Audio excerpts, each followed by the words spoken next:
மகன் சண்முக பாண்டியனுக்கு கிடைத்த மிகப்பெரிய வரவேற்பு.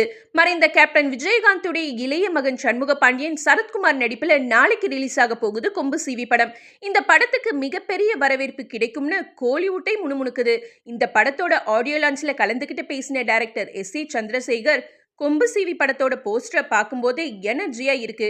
கேப்டன் விஜயகாந்த் கண்கள்ல ஒரு நெருப்பு இருக்கும், ஒரு வேகம் இருக்கும். அந்த நெருப்பு கலந்த பார்வை அவரோட மகன் சண்முக பாண்டியன் கிட்டயும் இருக்கு.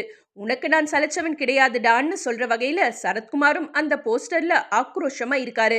அவரோட வயசான கெட்டப் நல்லா இருக்கு. இயக்குனர் ஒரு இளைஞர், ஹீரோ ஒரு இளைஞர், இசையமைத்த யுவன் சங்கர் ராஜா ஒரு இளைஞர். இப்படி இளைஞர்கள் புதிய வேகத்தோட இணைஞ்சிருக்காங்க.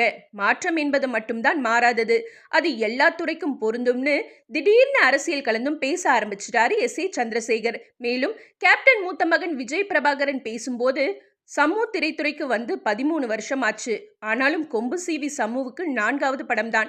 ஏன்னா உடல் நலம் பாதிக்கப்பட்ட அப்பாவை கூட இருந்து கவனிச்சுக்கிட்டதால சம்முவால நிறைய படங்கள்ல நடிக்கலன்னு ரொம்ப நெகிழ்ச்சியா பேசினாரு. நாளைக்கு ரிலீஸ் ஆக போற கொம்பு சிவி படம் ரசிகர்களை கண்டிப்பா இம்ப்ரெஸ் பண்ணும்னு எதிர்பார்க்கப்படுது. இந்த படம் ரிலீஸ் ஆகிறதுக்கு முன்னாடியே சண்முக பாண்டியன் மிகப்பெரிய பேனர்ல அடுத்த புது படத்துல கமிட் ஆகி இருக்கிறது குறிப்பிடத்தக்கது.